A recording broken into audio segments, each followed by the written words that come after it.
सरकार से हम पहले तो सवाल ये पूछते हैं कि अग्निपथ योजना अगर राष्ट्र हित में है तो संसद में इस पे चर्चा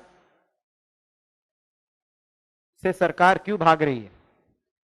और मैं ये ऐसे ही नहीं कह रहा, हमने संसद सत्र में रूल 267 के अंतर्गत नोटिस दिया, कॉलिंग अटेंशन का नोटिस दिया, शॉर्ट ड्यूरेशन डिस्कशन का नोटिस दिया, यहां तक कि प्रश्न भी अग्निपथ योजना पे की जानकारी लेने के लिए हमने प्रश्न भी लगाने का काम किया, मगर सभी नोटिसों को तो खारिज किया ही किया सरकार ने। जो प्रश्न भी लगाया था उस प्रश्न में को भी सरकार ने खारिज कर दिया। रूल 47(2)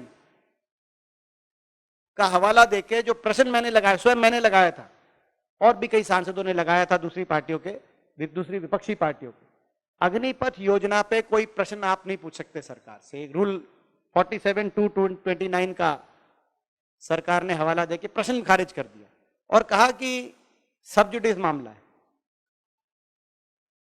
ये पहली मर्तबा मैंने ऐसा देखा है कि सरकार ने सब्सिडीज का बहाना लेके, बहाना मैं इसलिए कहूंगा कि आपने देखा होगा कि जब 3 कृषि कानूनों पे सुप्रीम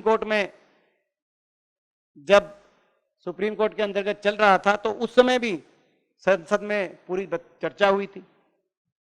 सरकार प्रश्न से भी भाग रही है, संसद में चर्चा से भी भाग रही है और राष्ट्र हित का बता रही है। राष्ट्र में हित में ये योजना है तो हमारी बात संसद के पटल पे क्यों नहीं आ सकती, हम अपने प्रश्न क्यों नहीं पूछ सकते। सच्चाई ये है कि आज इस योजना से देश के युवाओं में बहुत आक्रोश है, मगर आप ये सरकार के मंत्री ये बोल रहे हैं कि आक्रोश है तो इतने आवेदन क्यों आ रहे हैं। वो जो आवेदन है वो सरकार की उपलब्धि नहीं है, विफलता है। कुल मिलाकर नेवी और एयरफोर्स के लगभग 6000 पदों के लिए 18 लाख आवेदन आए। ये सरकार इसको अपनी उपलब्धि बता रही है। आप नौजवानों की आज बेरोजगारी में जो मजबूरी है उनका अपमान ना करें, मैं सरकार से कहना चाहता हूं। आज ऐसी स्थिति हो गई, हरियाणा के कोर्ट में 15 चपरासियों की नौकरी निकली, वहां पर 6 लाख बच्चों ने आवेदन करने का काम किया। ये बेरोजगारी की आज का आलम है। तो दूसरा, आक्रोश युवाओं में बहुत है, लेकिन एक कारण जो आंदोलन चल रहे थे उन आंदोलनों की आपको विजिबली दिख नहीं रहे। उसका एक कारण यह है कि तीनों सेनाओं के सेनाध्यक्षों ने प्रेस कॉन्फ्रेंस के माध्यम से कहा कि अगर विरोध प्रदर्शन के दौरान कोई देखा जाएगा, किसी का नाम आ जाएगा तो सेना में अग्निवीर के लिए अयोग्य माना जाएगा। तो एक तरफ बेरोजगारी, एक तरफ अपनी भविष्य की चिंता और दूसरी तरफ इस तरह की स्थिति, आप अंदाजा लगा सकते हैं। नौजवानों में तो इसमें आक्रोश है ही। मैं एक उदाहरण भी देना चाहूंगा। कल एक हमारी बेटी मेडल लेके आई कॉमनवेल्थ गेम्स में, हरियाणा से। मैं उनके कार्यक्रम में गया हुआ था, उनको जब शाबाशी दी, सम्मान किया, उसके बाद उनके भाई मिले और उनके भाई ने कहा कि मैं फौज में हूँ, फला बटालियन में हूँ। तो जब मैंने कहा बहुत बढ़िया, खुशी की बात है। तो जब वहां जाने लगे तो कहने लगा मगर भाई साहब पक्की फौज में हूं। और सारे, तो ये आप समझें, मानसिकता समझें, ये आप भी जान रहे हैं, हम भी जान रहे हैं। 4 साल का अग्निवीर कोई नहीं बनना चाहता, लेकिन मजबूरी है। दूसरा, जो हमने शुरू में ही कहा था कि हम इस योजना का विरोध इसलिए कर रहे हैं कि ये योजना देश की ना सुरक्षा के हित में है, ना देश की फौज के हित में है, ना नौजवान के भविष्य के हित में है। हमारी देश की फौज जो बेहतरीन फौज मानी गई, सबसे अच्छी फौज मानी गई, आज उसकी नींव हिलाने का काम आपने ऐसा कर दिया। पिछले 2-3 साल से भर्ती नहीं, और कहा गया कि भर्ती इसलिए नहीं, कोरोना। अगर कोरोना की वजह से भर्ती नहीं हो रही थी तो फिर ये अग्निवीर क्यों लाए। अगर अग्निवीर अच्छी थी तो इसका टाइमिंग बड़ा संदेशात्मक है कि पहले का कोरोना की वजह से भर्ती नहीं, 2 लाख पद फौज में रिक्त हो गए, उसका प्रेशर बना पूरे देश में, और बेरोजगारी जब आसमान छूने लगी, इतना प्रेशर आ गया, तो एकदम से आप इस तरह की योजना लेके आए।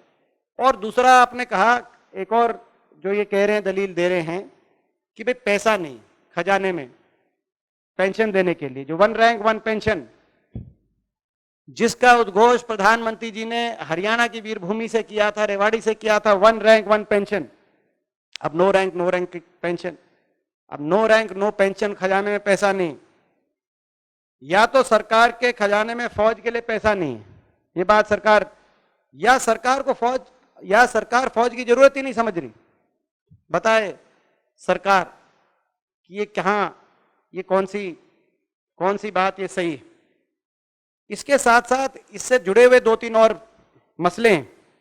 एक तो ये 2 साल तक की जो रिक्रूटमेंट है ये कैंसिल हो गई। इसमें कई तो एयरफोर्स के ऐसे की पूरी रिक्रूटमेंट हो गई थी, पूरी रिक्रूटमेंट हो गई थी, उनको बस अपॉइंटमेंट मिलनी बाकी थी, उनकी रिक्रूटमेंट ही कैंसिल हो गई एयरफोर्स के अंदर बहुत से पदों पे। तो जितनी 2 साल तक थोड़ी बहुत रिक्रूटमेंट भी हुई वो सारी कैंसिल हो गई। तो ऐसे में अब देश में अलग अलग संगठन अग्निपथ योजना के विरोध में जागृति लाने के लिए और अभियान चलाने के लिए सामने आ रहे हैं। इसमें एक संयुक्त किसान मोर्चा और United front of ex serviceman, संयुक्त किसान मोर्चा जिसमें 400 किसान संगठन शामिल हैं देश के, और United front of ex serviceman जिन्होंने OROP की लड़ाई लड़ी, 1 रैंक 1 पेंशन की, जिसमें 150 एक्स सर्विसमैन के संगठन देश के शामिल हैं। ये लोग मिलकर, और इनके साथ कुछ अनएम्प्लॉयड यूथ की भी ऑर्गेनाइजेशन है, तो 3 किसान का संगठन, एक्स सर्विसमैन यानी कि जवान का संगठन, और बेरोजगार नौजवान का संगठन, ये सभी मिलकर इन्होंने एक अभियान की शुरुआत करी है, जय जवान जय किसान अभियान, जो कि 7 से 14 अगस्त तक इसका पहले चरण में देश के कोने कोने में ये जागरूकता सेमिनार इस अभियान के माध्यम से कर रहे हैं। और उसके बाद 14 अगस्त के बाद, 15 अगस्त के बाद ये अगला चरण इस अभियान को आगे बढ़ाएंगे। आज कांग्रेस पार्टी पूर्ण रूप से जय जवान जय किसान अभियान, जो संयुक्त किसान मोर्चा और United front of ex serviceman द्वारा अभियान शुरू किया गया है, उसको पूर्ण रूप से हम समर्थन देते हैं। इस अभियान की भी मुख्य 4 ही मांगे हैं। अग्निपथ वापस हो, 2 साल तक जो रिक्रूटमेंट है उसकी रीस्टेट हो सारी रिक्रूटमेंट, जिसमें एयरफोर्स की रिक्रूटमेंट भी शामिल है, हम उसको समर्थन देते हैं। सारे जो मुकदमे बने, और तीनों फोर्सेस के हमारे प्रमुखों ने जो कहा कि भाई किसी का अगर शक्ल देखी गई तो उसको अग्निपथ या फौज में, तो जो प्यूनिटिव मेजर्स थे उनको सबको वापस लिया जाए, और डिफेंस को प्राइवेटाइजेशन की तरफ नहीं दी जाए। सरकार को अपनी सुरक्षा व्यवस्था अपने हाथ में रखनी चाहिए, इसके साथ इस तरह खिलवाड़ ना हो। ये 4 मांगे हैं। इसके साथ साथ ये तो आपकी जवान की बात आ गई, जय जवान जय किसान। मैंने कहा कि जय जवान जय किसान अभियान, जवान के साथ किसान हम नहीं भूल सकते। जो किसान आंदोलन हुआ जिसमें 750 किसानों ने अपनी जान कुर्बान करी, देश ने ऐसा आंदोलन नहीं देखा। 1 साल से ज्यादा वो आंदोलन चला। उसके बाद किसान संगठनों के साथ, किसानों के साथ देश की सरकार का समझौता हुआ। मगर मैं आपको बताना चाहता हूं, किसानों के साथ भी धोखा, नौजवान बेरोजगार नौजवानों के साथ धोखा और किसान के साथ धोखा भी सरकार ने किया। उस आंदोलन के समझौते में प्रधानमंत्री जी ने स्वयं और देश की सरकार ने कहा था कमेटी बनेगी एमएसपी लीगल गारंटी पे। वो कमेटी तो खाना पूर्ति कमेटी सरकार ने बनाई है, लेकिन उस कमेटी का भी बहिष्कार संयुक्त किसान मोर्चा ने भी किया है, देश के तमाम किसान संगठनों भी किया है, और हम भी उस कमेटी को पूर्णतः रिजेक्ट करते हैं। और उस कमेटी में क्यों रिजेक्ट करते हैं? पहली बात तो उसका जो टर्म्स ऑफ रेफरेंस है उसमें एमएसपी लीगल गारंटी, कानूनी बाध्यता न्यूनतम समर्थन मूल्य देने की किसानों को, उसके लिए टर्म्स ऑफ रेफरेंस में दूर दूर तक कोई संकेत नहीं दिया गया है। दूसरा हम क्यों रिजेक्ट करते हैं, उसमें तमाम कमेटी के जितने सदस्य हैं उन सदस्यों के व्यूज सबको पता है। 29 लोगों की कमेटी के लगभग व्यूज ऐसे लोग हैं जिन्होंने मुखर रूप से किसान आंदोलन के विरुद्ध अपने बयान दिए, 3 कृषि कानूनों के पक्ष में बयान दिए। सरकार की नीयत का आप अंदाजा लगा सकते हैं। और बहुत से लगभग ऐसे 2 लोग हैं इनकी इस कमेटी में, 29 सदस्यीय एमएसपी कमेटी में ऐसे लोग सरकार ने बिठा दिए जिनको गेहूं के पौधे और धान के पौधे में फर्क नहीं पता। जिनको गेहूं के पौधे और धान के पौधे में फर्क नहीं पता, वो अब किसान के भाग्य का फैसला करेंगे। उनके हाथ में आपने देश के किसान के भाग्य की कलम दे दी। बड़े दुर्भाग्य की बात है आज इस प्रकार की कमेटी बनी। सरकार केवल किसानों के आंखों में धूल झोंकने का काम कर रही है। तो आज देश के किसान के साथ भी धोखा, देश के नौजवान के साथ भी धोखा, देश के जवान के साथ भी धोखा। इसीलिए जय जवान जय किसान। और संसद सत्र से पहले आपके बीच में आए थे, तमाम ये मुद्दे रखे थे और हमने कहा था संसद में उठाएंगे। आपने देखा, देश गवाह है, संसद के अंदर इन मुद्दों को उठाने के लिए कोई कसर हमने नहीं छोड़ी। हमने प्रयास किया, बार बार हर तरह का नोटिस दिया, जितने भी रूल्स अवेलेबल हैं, कोई रूल नहीं। रूल्स ऑफ प्रोसीजर की किताब के किसी पन्ने में कोई ऐसा नियम नहीं है जिस नियम के तहत हमने नोटिस नहीं दिया। स्वयं मैंने नोटिस दिया, राज्यसभा में तो विपक्ष की तरफ से प्रश्न लगाए, लेकिन उन सबको खारिज कर दिया गया। हर रोज खारिज किया गया, यहां तक कि प्रश्न पे, तारांकित प्रश्न छोड़िए, सामान्य प्रश्न भी एडमिट नहीं हुआ। अग्निपथ योजना को प्रश्नों से ऊपर उठा दिया गया कि इस पे प्रश्न ही नहीं पूछ सकते आप। तो हमारा बार बार, आखिर में जहां से शुरुआत करी थी, मैं अपनी समाप्त करता हूं अपनी बात और आप सबके प्रश्न लेंगे, कि सरकार ये बताए कि अगर अग्निपथ योजना राष्ट्र हित में है तो सरकार संसद में चर्चा से क्यों भाग रही है?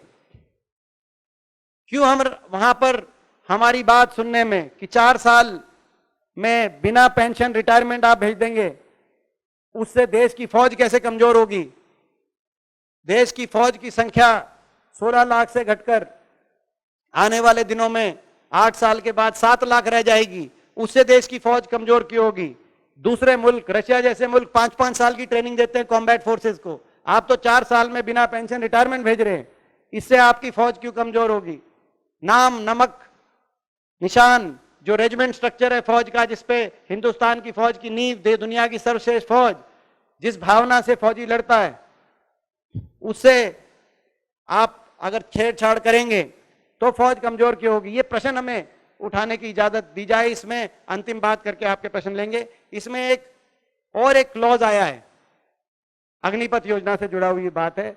एक और क्लॉज आया है, ऑल इंडिया ऑल क्लास। आज भी हमारी जो फौज है वो ऑल इंडिया की फौज है, ऑल इंडिया ऑल क्लास की फौज है। इसको आपने किस रूप में, जो आपने कहा, आपको क्या आवश्यकता पड़ी इसको कहने के लिए? ऑल इंडिया ऑल क्लास, आज भी फौज ऑल इंडिया ऑल क्लास है, लेकिन इसमें कोई दो राय नहीं।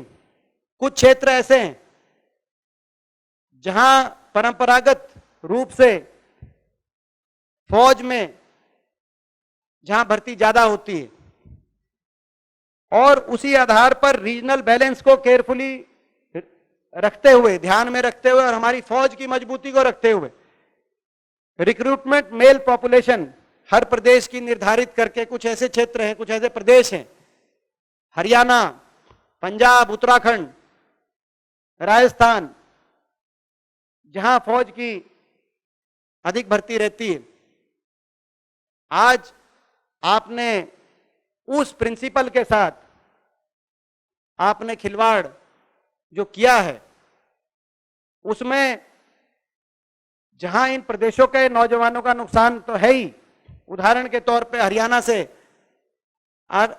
आज की परिस्थिति में, पहले की परिस्थिति में पक्की जब भर्ती होती थी तो 5,000 भर्ती हर साल होती थी, 5,000 पक्की भर्ती, 5,000 पक्की भर्ती हर साल। अब 963 अग्निवीर भर्ती होंगे, जिनमें से 240 पक्के होंगे, वो भी 4 साल के बाद। कहां 5,000 पक्के भर्ती हो रहे थे और अब 240 होंगे, बाकी बिन पेंशन रिटायरमेंट। मगर दूसरी बात, प्रश्न ये भी उठता है, कई चीजें हैं जहां पर आप पूर्णतः फौज की मजबूती, रीजनल बैलेंस, सारी बातें देख के जब आप चलते हैं, जैसे खेल हैं, आज अगर वहां पे आप प्रपोर्शनेट जनसंख्या के आधार पर हमारे कंटिंजेंट्स को भेजेंगे, तो वहां पर कहीं ना कहीं आपकी मेडल तैली भी प्रभावित होगी। तो कई ऐसी चीजें हैं जहां परंपरागत रूप से कुछ ऐसे प्रदेश हैं जहां वहां खेल खेले जाते हैं, इसी प्रकार से परंपरागत रूप से कुछ ऐसे प्रदेश हैं जहां से फौज ज्यादा आती है।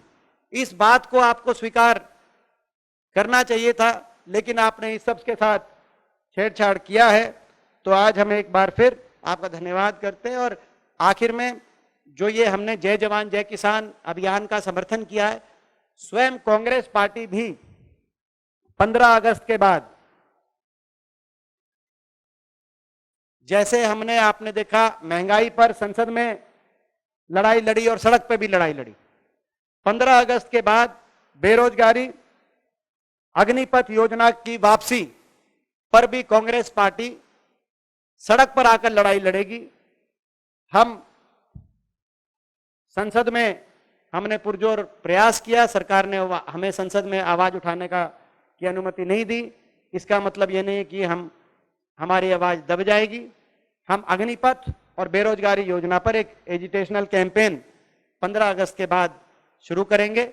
हम समर्थन देंगे जहां जय जवान जय किसान अभियान को, और वहीं स्वयं कांग्रेस पार्टी और हमारे जो फ्रंटल ऑर्गेनाइजेशंस हैं, मुख्यतः यूथ कांग्रेस, हम जमीनी स्तर पर भी ये एजुटेशनल कैंपेन शुरू करें।